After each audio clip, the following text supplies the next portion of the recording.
자, 여러분 안녕하십니까? 영화를 통해 세상을 본다. 영화를 통해 정치를 본다. 영화를 통해 프레지던트를 본다. 네. 오늘 영화를 소재로 여러분들과 함께 대통령에 대한 얘기를 해보는 시간이 돌아왔습니다. 한 주간 잘 지내셨죠? 예. 예. 오늘 함께 알아볼 영화 뭐죠? 제목이 뭔가요? 제목이 좀 들으면 이상한데 바이스. 바이스. 바이스가 뭘까요? 바이스. 우리 옛날에 그 기술 시간에 배웠던 이렇게 못 같은 걸 이렇게 고정시키는 것도 바이스라 그랬고. 그렇죠, 그렇죠. 예. 그런데 이제 우리가 흔히 아는 바로 이제 부통령. 아, 바이스 프레지던트. 네. 예. 그 우리 역사에서 가장 강력하고 가장 대통령 같은 부통령. 그걸 다룰 거예요. 그러니까 말은 바이스인데 예. 사실은 프라임이었다. 예. 아, 뭐 그런 얘기네. 예. 누굽니까 주인공? 그냥 뭐 주인공 바로 등장해야죠. 딕 체니. 아, 옛날 그 아들 부시 때 그 부통령 했던 그 사람 바로 아닌가요? 그렇습니다. 예, 뭐 몸도 뚱뚱하고. 예. 근데 그 사람 옛날에 국방부 장관도 했던 것 같은데. 예, 뭐 국회의원도 했고요. 국방부 장관도 했고 네. 여기 이 주제에 등장하지만 석유 기업의 CEO도 했고 헨리 버튼이라고 뭐 이 영화의 결론에 나오지만 예. 부통령하고 난 뒤에 그 주가가 500배 뛰었다는 거 아니에요? 아, 그 회사 주가가 500배? 예. 미리 좀 알았으면. 미리 좀 알았으면 떼돈을 버는 이 건데. 양반이 부통령 후보를 지명받으니까 헨리 버튼에서 퇴직금을 줬는데 얼마 줬는지 알아요? 모르죠. 예. 2,600만 달러를 줬답니다. 그럼 대충 얼마예요? 그러면 600만 불의 사나이가 그러니까 거의 한 300억 가까이 되는 거죠. 아, 퇴직금. 이야. 뭐 이거는 뭐 말이 퇴직금이지 그러니까 인생 역전 중에서도 상역전에 네. 로또를 10번 맞은 거네요. 상납금이라고도 봐야죠. 아, 뭐 퇴직금이긴 그렇게. 하면서도. 네. 자, 왜 그러면은 오늘 이 영화 주제를 바이스로 잡으셨는지 한번. 바로 이 영화는 이제 이 영화에 딱 시작하자마자 자막이 나와요. 뭐라고요? 이 영화는 실화다. 아, 예, 완전 싫어? 그런데 예. 또 달죠. 실화에 가까운. 그러니까 약간 이제 픽션은 있는데 거의 논픽션에 가까운. 대사가 재미있어. 그리고 그러면서 우리 이거 존나게 만들었다. 왜? 그런 말까 있어요.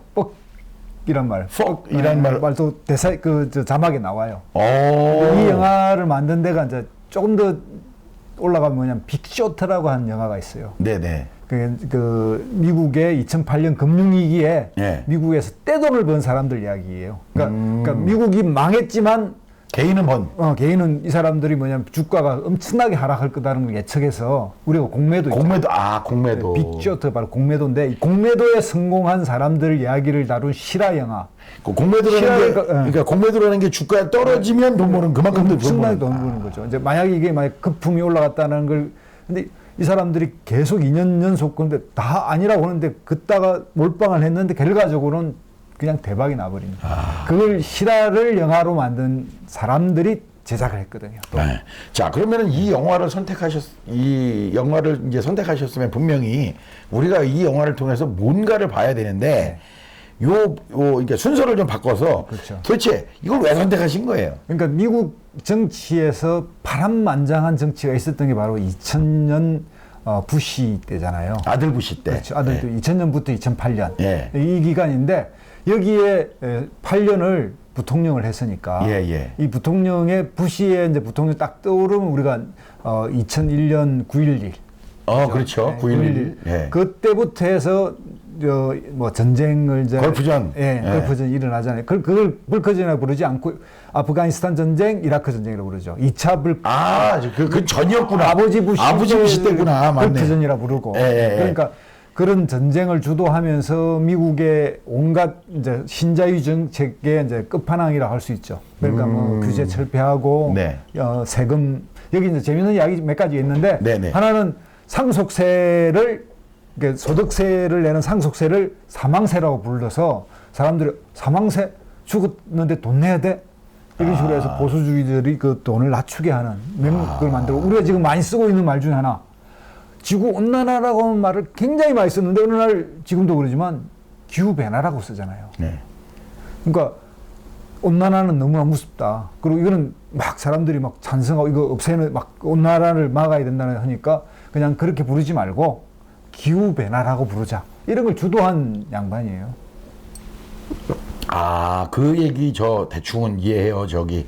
미국이 원래 자기네들이 산업의 중심을 갖고 있다가 지구 온난화 얘기가 나오면서 유럽으로 그게 패권이 이전되니까 야, 왜 지구가 뜨거워져? 하나도 안 뜨거워졌는데라는 얘기들을 많이 했죠. 그때. 자, 그럼 이 영화 어떻게 스토리가 어떻게 전개돼요? 스토리는 이제 이 딕 체니가 예. 대학을 졸업하고 나서 백수 건달이다가 예. 국회의원 인턴으로 들어가서 보좌관이 되고 그다음에 이제 그래서 백악관 파견 근무도 갔다가 실업자가 됐다가 다시 이제 국회의원이 됐다가 그다음에 자기 대통령 도전을 해보려고 완전히 끝나가지고 이제 아까 말한 석유회사 헬리버튼에 들어가서 거기서 잘 먹고 잘 살았다라는 이야기로 끝이 나요, 이 영화가. 그런데 네. 반전이 일어나죠. 뭐죠? 그게 절반까지 그 다음에 사실은 잘 먹고 잘 살는 게 아니라 바로 부통령 후보가 되면서 영화가 완전히 반전이 돼요. 그런데 거기서 이 영화가 한번 재미있게 구성되어 있는데 그 절반은 이 사람의 성공담으로 해피엔딩으로 끝나는. 근데 이 영화를 만든 사람 입장에서는 그게 바로 우리 미국의 불행이다 이런 걸 말하고 싶었다. 그러니까 약간 옴니버스 같은 그런 형식으로 이렇게 하나의 이야기, 예. 그 다음에 후반부 이야기가 이어지는. 왜 후반부 이야기 이어지냐면 이 영화 이야기긴 하지만 계속 이 영화를 진행하는데 다큐멘터리식으로 진행하는데 어떤 하자가 계속 말을 해요. 내가 딕 체니를 가장 잘 아는 사람이다 하면서 말은 이 사람이 누군지 몰라. 일부가 끝날 때까지 그래서 잘 먹고 잘 살았다. 버지니아주의 헬리버튼으로 기업을 해서 대통령을 포기하고 잘 살았다 하고 끝나는데 후반부에 이 사람이 등장하면서 이 사람이 이제 뭐 아프리칸에 또 다녀온 막 병사예요. 화자가. 하자가. 영화를 진행한 하자가. 그런데 어떤 일이 일어나냐. 이 하자가 막 설명하는데 차가 와서 받아서 이 사람이 죽어요. 그런데 바로 충격적이네. 바로 딕 체니가 가지고 있는 심장병. 네. 심장병이 그 국회의원 선거를 할 때부터 있었거든. 그래서 이 사람이 이제 죽어야 돼. 그래서 모든 작별 인사를 다 하고 끝났다고 하고 이제 이식받을 신장이 없는데 마침 똑같은 이 젊은이가 죽은. 그 사람 심장으로 이식해서 살아났고 심장을 이식받고 살아나니까 어떤 일이 벌어졌어요. 부통령 후보가 된 거예요. 아주 그냥 파란만장하기도 하고 그 아주 계기가 아주 충격적인데, 자, 우리가 이 영화를 통해서 좀 봐야 될 좀 어떤 몇 가지 관점들이 있지 않겠습니까? 네, 그러니까 이게 재밌는 이야기가 딕 체니가 백수 건달인 딕 체니가 국회의원이 되고 야망을 갖게 하는데 가장 결정적 역할을 하는 게 바로 린이라고 하는 부인이에요. 부인이. 네, 부인이 똑똑하고 부인이 같이 시험 공부도 해주고 뭐 여기 살짝 비치는데 아마 대신 리포트도 다 써주고. 네, 이 양반은 그냥 건달 비슷했는데 그렇게 해서 이제 대학도 뭐 장학금 받게 했다는 이야기 살짝 비쳐요. 그렇게 해서 이제 출세되고, 그리고 이 린이 바로 이제 작가 미국 인문 그 작가 연합의 이사장을 해요. 그러니까 그리고 이제 딕 체니는 나중에 국회의원이 됐다가 하원 그 의장을 해요.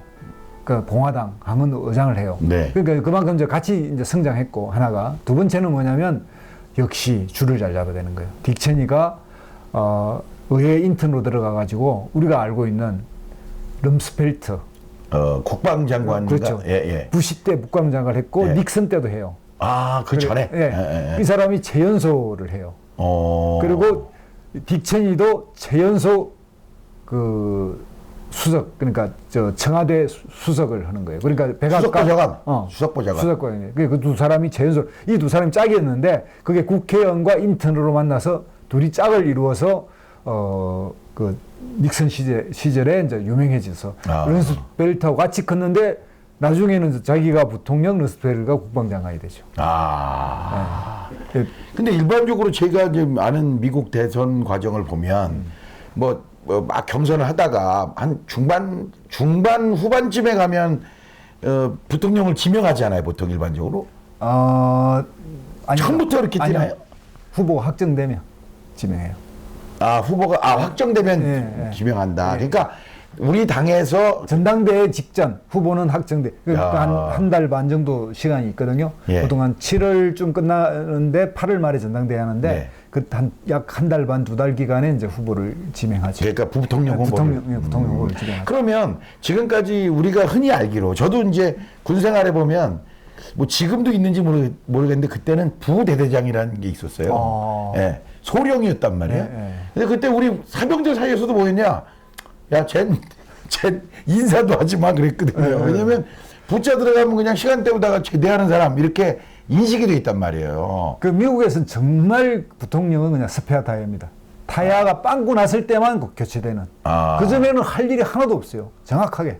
그런데 진짜 할 일을 하면 큰일 나. 아니 근데 미국은 부통령이 당연직 상원의장이잖아요. 상원의장 역할을 할 거 아니에요. 바로 거기서 이제 얘들이 최초로 딕 체니의 팀들이 당신이 바로 그 일을 할 수 있다. 당신은 행정부 소속이기도 하면서 입법부 소속이기 때문에 자체로 할 일이 있다라는 걸 이론을 만들어내요. 오, 딕 체니가. 그렇죠. 딕 체니 참모들이 근거를 만들어내고 말이 그럴싸하잖아요. 그러면서 실질적인 권한을 행사하는데, 근데 권한을 행사하기 전에 이제 딕 체니는 아들 부시가 그 후보 돼달라고 간청을 하거든. 아들 부시는 뭐냐면 당시 술주정꾼에다가 마약쟁이였어요. 마약쟁이도 있고 금달이고 그러니까 말씀꾼이었어요. 그랬는데 고하고 이 아들 부시도 사실은 이길 수가 없었죠. 523표 차로 플로리다에 이겨서 최종적으로는. 그러니까 사실은 그것도 재개표를 했으면 졌을 거예요. 그때 고가 이기고도 진 선거라고 그때 얘기했죠. 우리가 한번 그 이야기 했잖아요. 킹메이커, 로즈스톤 이야기 할 때. 바로 그래서 극적으로 되는데 거기에 이제 약한 게 이 사람은 경험이라는 게 없었잖아요. 거의 텍사스 레이전스 그 야구 구단주의 뭐 주지사 이렇게. 그래서 이제 아버지 부시 때문에 이제 된 그런 거잖아요. 이제 그런 게 이제 뭐냐면 경력이 있고 노련한. 이 사람은 이제 국회의원도 했지, 그 또 헬리버튼 CEO도 했지, 그 다음에 이제 하원 의장도 했지. 이러니까 딕 체니가 좀 경력이 부족한 부시를 보충해 줄 수 있습니다. 그러면 결과적으로 보면은 딕 체니가 아들 부시를 갖고 나왔다. 그러니까 바로 그때 이제 협상에 이 영화의 미장센 중에 하나가 제일 마지막에 등장하는 미장센이 뭐냐면 가짜 낚시 그 미끼 있잖아요. 그 예쁜 그 루어 낚시할 때. 루어 낚시의 여러 종류가 계속 등장하면서 이 영화 끝이 나요.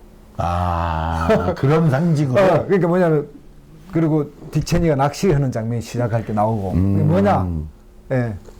부시를 낚아챘다. 그러니까 술주정뱅이의 마약쟁이인 저 부시 아들 부시를 가서 너 살살 꼬셔가지고 미끼 물어서 후보로 만든 다음에 자기는 부통령이 돼서 실제로 실권을 다 했다. 그렇죠. 근데 부시한테 약속을 해요.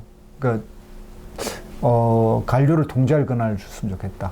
군대의 일부를 지휘할 권한을 줬으면 좋겠다. 그 다음에 에너지 정책이라든지 대외 정책을 부시가 딱 듣고 이 사람이 이제 뭐 허수아비 부통령 하지 않을 거라는 걸 알고 또 자기 필요하니까 그러지요. 오케이. 그러고 자기서 그냥 부통령 수락을 해요. 근데 딕 체니가 한 번 만난 게 아니라 그러면서 그 처음에는 절대 안 할 것처럼 이야기하다가 이게 딕 체니가 안 할 것처럼 하면서 사실은 팀을 꾸려가지고 자기 걸 쫙 점검을 해요. 내가 이게 문제가 되는지 안 되는지를 쭉 점검했는데 그 중에 하나가 뭐냐면 딕 체니의 장녀가 동성연애자예요. 레즈비안. 그래서 뭘 양해를 구하냐면 부시한테 부시가 동성연애를 반대하는 거에 대해서 나는 아무 말을 안 할 그를 인정해달라. 우리 딸이 있으니까. 그걸 그래서 대통령 후보 걸 내가 반대하지 않고 가만히 있겠다. 그걸 양해 하나 부탁하고 또 하나는 자기 기업의 이런 뭐 이렇게 헬리버튼이라고 회사의 그 어떤 뭐 이런 그 세금 관계 이런 것들에 대해서 뭐 추가로 이렇게 그 증거를 내지 않는 이런 것들을 해서 그런 것들 다 점검해서 결국은 영리하게 부시를 딱 낚아채는 거죠. 자, 우리나라도 잠깐이긴 했습니다만 부통령이 있었거든요. 그 시절이 이제 4.19. 4.19가 전이죠. 전에 이제 만들어졌죠. 그래서 이제 이승만 대통령 또 부통령은 장면이 이제 되기도 하고 그 전에 이붕 되고. 근데 이게 뭐냐면 미국하고 우리 다른 거는 미국은 세트잖아요. 네. 우리는 따로 뽑았습니다. 그렇죠. 예. 예. 이제 그게 차이인데 런닝메이트로 뽑냐, 별도로 뽑냐. 그래갖고 대통령과 저 대통령 이승만 부통령 장면일 때는 서로 다른 정당이 뽑힌 거죠. 예, 예. 근데 보시기에 정부통령제와 우리나라 같이 대통령과 또 이 국무총리가 어떤 게 더 좀 더 낫다 이런 얘기를 할 수 있을까요, 우리가? 옛날에는 이게 이제 부통령이 뭐 예를 들면 이제 지역적 보완도 하고 뭐 세대를 보완하기도 하고 뭐 좀 성별을 보완한다는 이런 느낌도 있지만 은밀하게 미국 대통령은 그냥 예비입니다. 엄밀하게? 아까 그 말했듯이 그냥 스페어 타이어? 스페어 타이어예요. 아, 이 자동차 굴러가는 한 절대로 밖으로 나올 수가 없어요. 나오면 근한의 위반이기도 하고 뭐 실제 그런데 그럼에도 불구하고 약간의 운영의 묘를 좀 한국은 이렇게 근한을 좀 이렇게 딕체니처럼 분산해서 뭐 하게 할 수도 있겠지요. 네. 딕체니는 특별한 경우지만 근데 미국 역대 대통령 중에 단 한 번도 부통령이 공개적으로 막 대통령 행사를 할 수 있는 근한을 인정해 준 적이 없어요. 이제 그런 제도적으로 완벽하게 그렇다. 내가 알고 그렇게 생각하면 되고요. 국무총리 제도라는 거는 이제 미국은 국무총리가 없고 대통령이 내각을 관장하잖아요, 직접. 네. 그러니까 근데 이거는 이제 국무총리 제도는 전통적으로 내각제 제도잖아요. 네, 그러니까 예. 그걸 한국적 실정에는 저는 개인적으로 이게 더 맞다라고 생각하고 있어요. 아, 그래요? 예. 그 대통령이 갖는 또 직접 선출하다 보니까 좀 이렇게 정당의 집권이 아니라 개인의 집권에 가깝고 또 이게 나라를 통치해 나가는 건 좀 집단의 힘이 필요한데 정당이 집권하는 게 대체로 선진국은 뭐 대체로 아니라 거의 선진국의 절대 다수는 내각제 국가거든요. 그렇죠. 예, 예. 자, 그러면은 한 가지만 더 그냥 제가 이 굳이 바이스라는 이제 주제가 나왔으니까 이름이 나왔으니까 그 일부에서 이런 얘기 있거든요. 뭐 예컨대 뭐 서울시장을 뽑거나 그다음에 도지사를 뽑거나 이럴 때 서울시장과 교육감을 뭐 서울시장 교육부시장 이런 개념으로 런닝메이트로 하자.